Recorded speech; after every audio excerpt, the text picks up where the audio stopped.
अब हम electric potential of electric dipole निकालेंगे, यानी पोटेंशियल ऑफ डायपोल। पोटेंशियल में दो चार्ज होता है, सॉरी डायपोल में दो इक्वल एंड ऑपोजिट चार्ज होता है, एक है माइनस क्यू और एक है प्लस क्यू। हम कहेंगे देखो डायपोल का मिड पॉइंट ओ पे और डायपोल का मिड पॉइंट अगर ओ पे है तो हम कहेंगे कि डायपोल जो है वो ओ पे रखा हुआ है। डायपोल कहाँ पे रखा हुआ है? ओ पे। जब भी कहा जाएगा ना डायपोल ओ पे रखा हुआ है, इसका मतलब तुम ये लगाना कि डायपोल का मिड पॉइंट कहाँ पे है? ओ पे। मैंने डायपोल इस तरह से बना लिया। माइनस क्यू चार्ज और प्लस क्यू चार्ज के बीच की डिस्टेंस डी है, ओ मिड पॉइंट है, क्लियर है ये? तो ओ से प्लस क्यू की डिस्टेंस कितनी है? D by two. ओ से माइनस क्यू की डिस्टेंस कितनी है? D by two. ठीक है, अब हमें यहां पे इस इलेक्ट्रिकल डायपोल की वजह से दूर किसी पॉइंट पे, दूर के पॉइंट पे, दूर वर्ड यहां इंपॉर्टेंट है, पोटेंशियल निकालना है। ठीक है, डायपोल कहां पे रखा हुआ है? ओ पे। इसका मतलब डायपोल का मिड पॉइंट कहां पे है? ओ पे। अब मुझे ओ पे निकालना है पोटेंशियल, सॉरी पी पे निकालना है potential at the point P. और यहां ये बात इंपॉर्टेंट है कि पी पॉइंट दूर है डायपोल से। आर ले लें, ठीक है, यानी डायपोल से पी पॉइंट के डिस्टेंस आर ज्यादा है। अब ज्यादा और कम तो रिलेटिव होता है, तो डायपोल से जो पी पॉइंट के डिस्टेंस है, that distance R is much greater than distance between the two charges, यानी R is much greater than D. तो हम जो डायपोल के पोटेंशियल का जो फॉर्मूला लगा रहे हैं वो इसी के लिए निकाल रहे हैं, R is much greater than D के लिए। ठीक है, तो सिंपल है, हम पॉजिटिव चार्ज की वजह से पी पॉइंट पे पोटेंशियल निकालेंगे, फिर हम नेगेटिव चार्ज की वजह से पी पॉइंट पे पोटेंशियल निकालेंगे, और पोटेंशियल प्रिंसिपल ऑफ सुपरपोजिशन को फॉलो करता है। क्या करेंगे? पॉजिटिव चार्ज का पोटेंशियल और नेगेटिव चार्ज का पोटेंशियल ऐड कर देंगे, सिंपली स्केलर क्वांटिटीज हैं, और हमें पी पे डायपोल की वजह से पोटेंशियल मिल जाएगा। ठीक है, तो किसी भी पॉइंट चार्ज के पोटेंशियल का फॉर्मूला क्या होता है? किसी भी पॉइंट चार्ज के पोटेंशियल का फॉर्मूला होता है 1/4πε0 चार्ज अपॉन डिस्टेंस। तो मुझे Q से P की डिस्टेंस निकालनी पड़ेगी। मिड पॉइंट से डिस्टेंस तो R है P पॉइंट की, तो मुझे प्लस Q से डिस्टेंस निकालना पड़ेगा, मुझे माइनस Q से डिस्टेंस निकालना पड़ेगा। ये पॉइंट क्लियर हो रहा है? तो देखें जरा, प्लस Q से डिस्टेंस,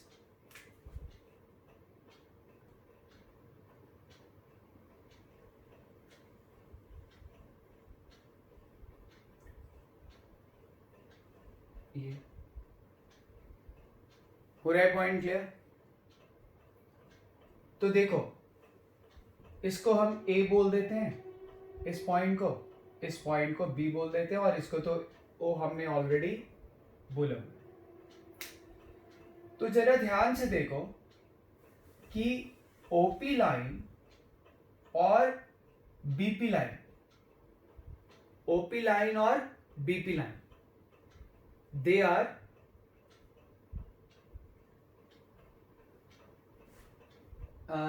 वेरी, इन दोनों लाइन सेगमेंट्स की जो लेंथ है, जो मैं बोलना चाह रहा हूं, इन दोनों लाइन सेगमेंट्स की जो लेंथ है, क्योंकि R बहुत बड़ा है D के कंपैरिजन में, इसलिए मैं ऐसा कह सकता हूं कि OP और BP बहुत बड़े होंगे, दोनों ही किसके कंपैरिजन में? D के कंपैरिजन में। यानी मैं कह सकता हूं कि OP और BP दोनों बहुत लार्ज होंगे इन कंपैरिजन टू OB, आ रही बात समझ में? दोनों बहुत लार्ज होंगे in comparison to OB. OP and BP दोनों बहुत लार्ज हैं इन कंपैरिजन टू ओबी, ऐसा बोला जा सकता है, because R is very very much larger than D. Clear है? मान लेते हैं कि जो ओपी लाइन है वो डाइपोल मोमेंट के साथ कितना एंगल बना रही है? थीटा। ओपी लाइन जो है वो डाइपोल मोमेंट के साथ कितना एंगल बना रही है? थीटा। ऐसा हमने मान लिया। डाइपोल मोमेंट की direction from A to B है। क्लियरली तुम अगर यहां से देखो तो पीओ लाइन और पीबी लाइन के बीच में बहुत स्मॉल एंगल बन रहा है। पीओ लाइन और पीबी लाइन के बीच में बहुत स्मॉल एंगल बनेगा। क्लियर है? ये बात समझ पा रहे हो? तो हम ऐसा ये कह सकते हैं कि PO line and PB line are parallel. दो पैरेलल लाइन के बीच में कितना फोर्स होता है? दो पैरेलल लाइन के बीच में कितना एंगल होता है? दो पैरेलल लाइन के बीच में जो एंगल होता है वो जीरो होता है अगर लाइंस एग्जैक्टली पैरेलल हो। यहां पे दो पैरेलल लाइन है पीओ एंड पीबी, इनके बीच में जो एंगल बन रहा है that angle is very small. That angle is very small. ये बात समझ पा रहे हो रहा है क्लियर? क्योंकि ये लाइन ओपी और ये लाइन बीपी ओबी लाइन से बहुत बड़ा है, और अगर ये लाइन ओपी और ये लाइन बीपी ओबी लाइन सेगमेंट से बहुत बड़ा है, ये एंगल बहुत छोटा आएगा और हम ओपी और बीपी को क्या बोल सकते हैं? पैरेलल। तुम ऐसे देखो, क्योंकि ये बहुत दूर जा रहा है। तुम ऐसे देखो, पी पॉइंट है ना, मैं इनको मिटा देता हूं, अब तुम्हें एग्जैक्टली आइडिया होगा। तुम अब इन दोनों को देखो, देख रहे हो तुम इन दोनों को? क्या ये दोनों तुम्हें पैरेलल लग रहे हैं या नहीं लग रहे हैं? अगर पी पॉइंट सफिशिएंटली मैं दूर ले जाता हूं, क्लियर है ये, तो ये दोनों लाइन ऑलमोस्ट पैरेलल हो जाएंगी या नहीं हो जाएंगी? ये अलग बात है कि पी पॉइंट मैं उतनी दूर नहीं ले जा पा रहा हूं। In comparison to D R बहुत बड़ा है। अब डी मैंने इतना बड़ा ले रखा है और आर मैं इतना लेता हूं, ठीक है? तो डायग्राम में आर तो मैं इतना ही ले पा रहा हूं ना, और डी इतना है, तो आर बहुत बड़ा डी के मैं डायग्राम में नहीं दिखा पा रहा हूं। पर अगर आर को मैं बहुत ऊपर ले जाऊं तो line OP and line BP will be almost parallel. ये दिख रहा है, ये लाइन पैरेलल है। क्लियर है? ये इस लाइन पे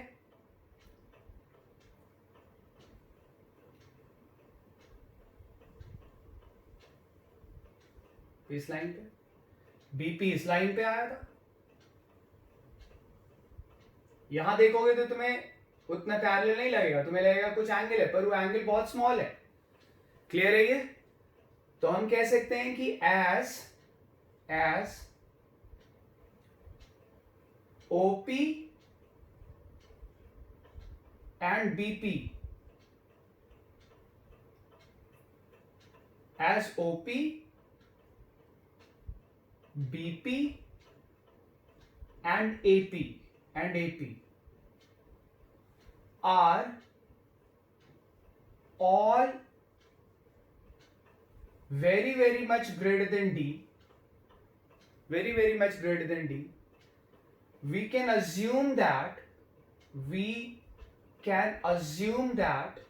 they are parallel.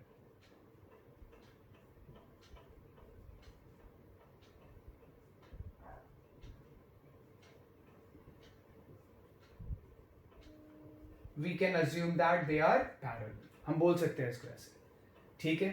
अब देखो, AP लाइन भी बना लें।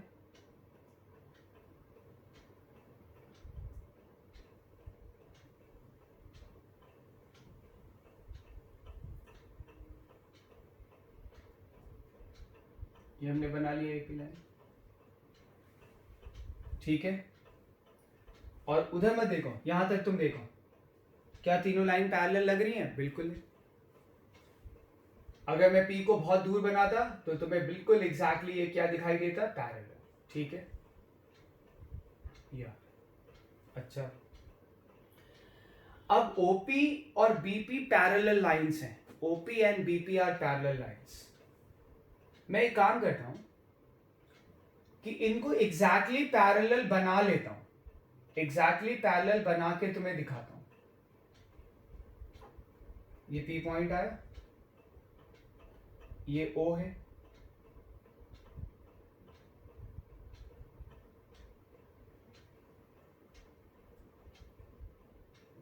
ये P पॉइंट आया, ये B है। क्लियर है?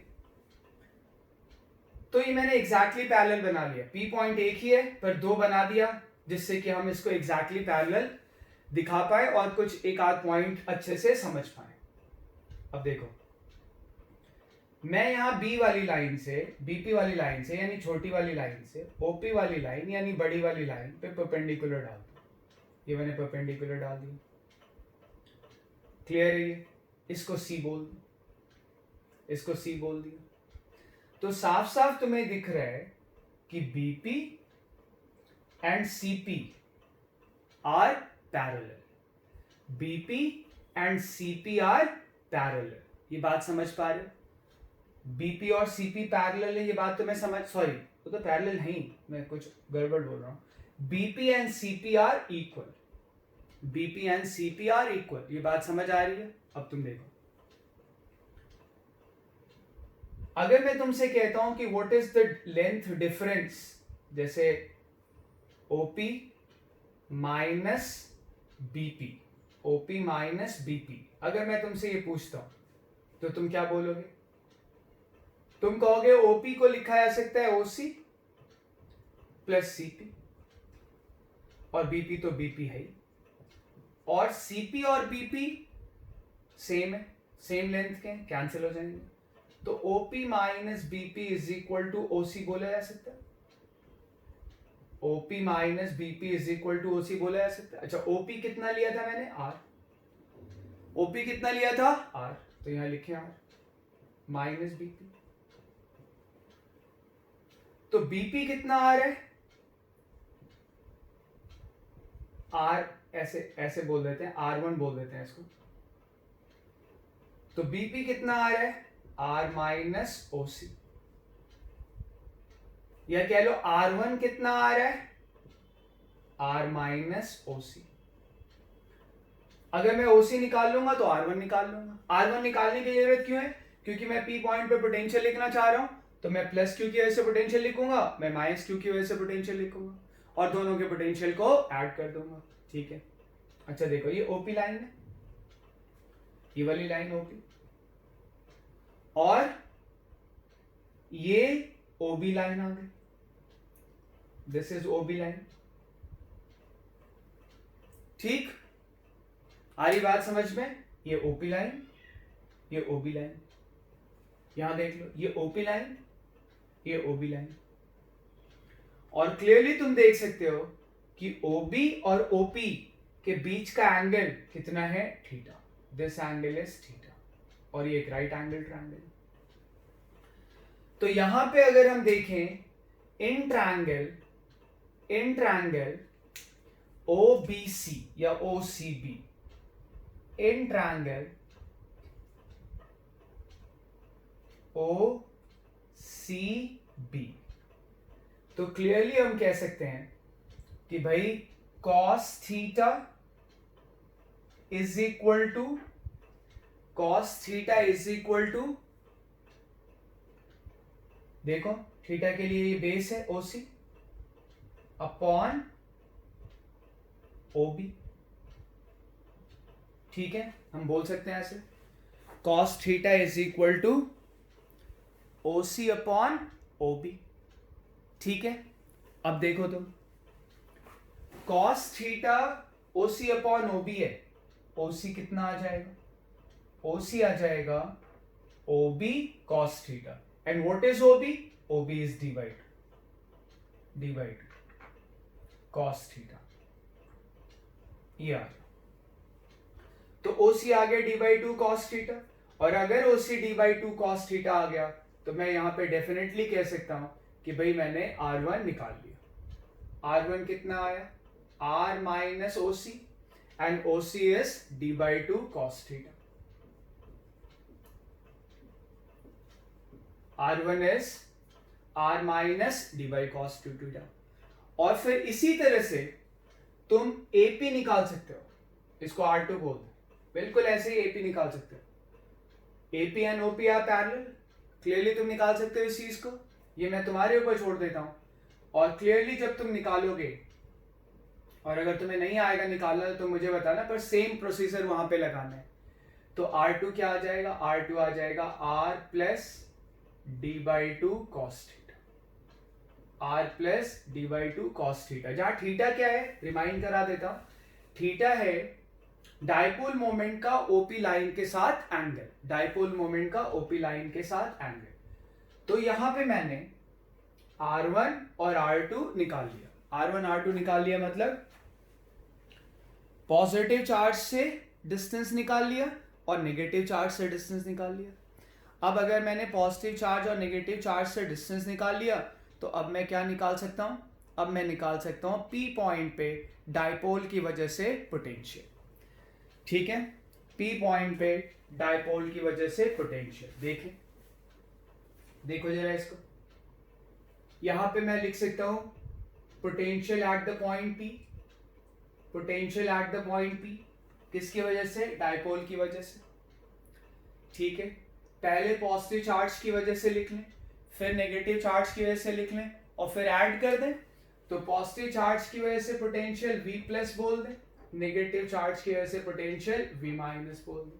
तो V is equal to 1/4πε0 bracket में क्या होता है पोटेंशियल का फॉर्मूला, पॉइंट चार्ज के पोटेंशियल का फॉर्मूला होता है 1/4πε0 चार्ज अपॉन डिस्टेंस। कितना डिस्टेंस है, R1। ये पॉजिटिव चार्ज का हो गया, प्लस अब नेगेटिव चार्ज का लिखेंगे 1/4πε0 माइनस Q अपॉन R2, ये आ गया। ठीक है, पॉजिटिव चार्ज का पॉजिटिव पोटेंशियल, नेगेटिव चार्ज का नेगेटिव पोटेंशियल, प्लस माइनस हट गया, मतलब ऐसे लिखा हुआ था प्लस माइनस, तो मैं इसको ऐसे लिख सकता हूं यार। इसको सिंप्लीफाई करें थोड़ी देर तक, 1/4πε0 को K बोल दें, क्या आ रहा है एलसीएम, R1 R2, एलसीएम आ रहा है R1 R2। ठीक है, Q कॉमन चला जाएगा, Q कॉमन चला जाएगा, एलसीएम क्या आ रहा है R1 R2,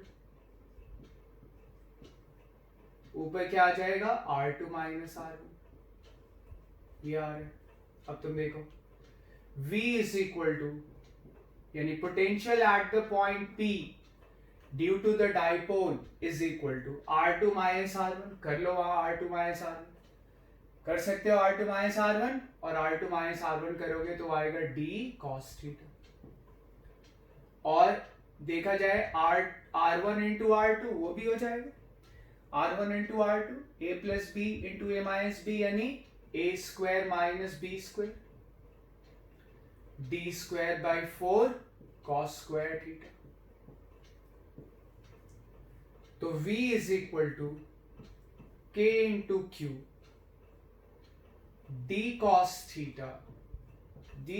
थीटा अपॉन, अब R बहुत बड़ा है D से, अगर R बहुत बड़ा है D से तो हमें पता है कि R स्क्वायर बहुत ही बड़ा हो जाएगा D स्क्वायर से, और cos स्क्वायर थीटा कोई उसको बड़ा तो करेगा नहीं, D स्क्वायर को cos स्क्वायर थीटा 1 से तो छोटा ही होगा ना, 4 से और डिवाइड हो। तो हम अब ऐसा कह सकते हैं कि R स्क्वायर के कंपैरिजन में हम इस टर्म को अब नेग्लेक्ट करना है, इस टर्म को नेग्लेक्ट करना, ये आ जाएगा पोटेंशियल का फॉर्मूला, ये आ गया पोटेंशियल का फॉर्मूला। क्या आया पोटेंशियल का formula, K Q into D cos theta upon R square. इसको थोड़ा ढंग से लिखें, इस वाले जो हमने यहां पे रिलेशन हमें मिला है। तो V is equal to K is 1/4πε0 Q into D, D क्या है माइनस क्यू और प्लस क्यू जो डायपोल के दो पॉइंट चार्जेस होते हैं उनके बीच के डिस्टेंस, इनटू डी क्या होता है डायपोल मोमेंट, तो P into cos theta upon R square. ये आ गया डायपोल की वजह से पोटेंशियल का फॉर्मूला, K यानी 1/4πε0 P cos theta upon R square. ठीक है, अब एक काम करते हैं, यहां पे पहले ऊपर नीचे हम R मल्टीप्लाई करते हैं, P R cos theta upon R cube, ऐसे लिखते हैं P R cos theta upon R cube. Clear है? P R cos theta upon R cube हमने ऊपर और नीचे किससे मल्टीप्लाई कर दिया, R से।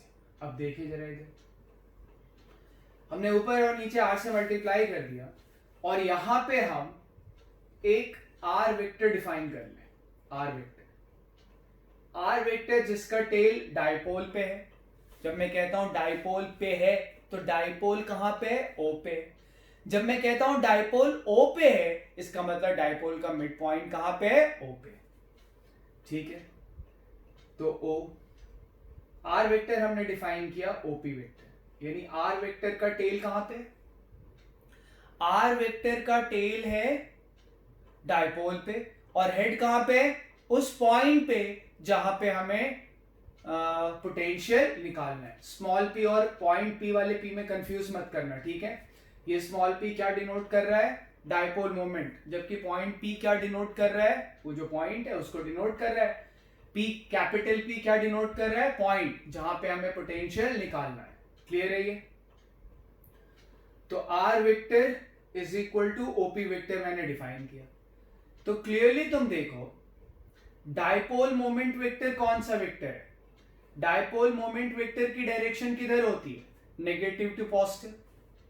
डायपोल मोमेंट वेक्टर की डायरेक्शन किधर होती है, नेगेटिव टू पॉजिटिव। यानी हम कह सकते हैं डायपोल मोमेंट AB वेक्टर की डायरेक्शन में, डायपोल मोमेंट AB वेक्टर की डायरेक्शन में ऐसा बोला जा सकता है। अच्छा, और R वेक्टर OP वेक्टर है। R वेक्टर कौन सा वेक्टर है, OP वेक्टर है, जिसका टेल O पे और हेड P पे। तो क्लियरली डायपोल मोमेंट की डायरेक्शन AB वेक्टर की डायरेक्शन है। तो डायपोल मोमेंट और R वेक्टर मतलब OP वेक्टर, R वेक्टर मतलब OP वेक्टर। तो डायपोल मोमेंट और R वेक्टर के बीच में कितना एंगल है, थीटा। तो मैं ऐसे कह सकता हूं कि भाई dipole moment dot R vector क्या लिखा जा सकता है, P into R into cos theta.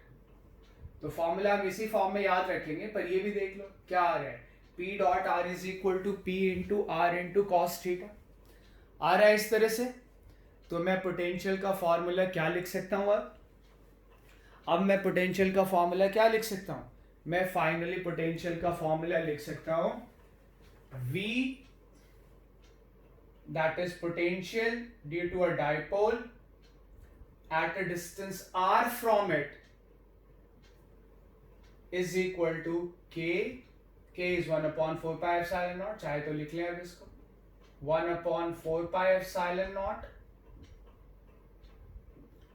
P vector dot R vector upon, ये था ना PR cos theta, but P dot R is PR cos theta upon R Q. ठीक है, ये आ गया पोटेंशियल का फॉर्मूला। थीटा क्या है ये तुम्हें अच्छे से पता होना चाहिए। एक स्मॉल p और एक small p dipole moment denote कर रहा है और कैपिटल P पॉइंट को डिनोट कर रहा है, तो कंफ्यूज मत होना है ना। ठीक है, तो स्मॉल p थीटा क्या है, थीटा है एंगल, किसका एंगल, डायपोल मोमेंट वेक्टर। तुम देख लो डायपोल मोमेंट वेक्टर की डायरेक्शन देखो तो थीटा है डायपोल मोमेंट वेक्टर, ये डायपोल मोमेंट वेक्टर की डायरेक्शन इधर होगी, और ये है OP vector. Capital P point वो पॉइंट है जहां पे हमें पोटेंशियल निकालना। तो थीटा है angle between dipole moment vector and OP vector. ठीक है, O क्या है, जहां पे डाइपोल का मिड पॉइंट है, और P क्या है, जिस पॉइंट पे मुझे पोटेंशियल निकालना है। तो ये हमने फॉर्मूला डिराइव किया है पोटेंशियल ऑफ इलेक्ट्रिक डाइपोल का, ठीक है।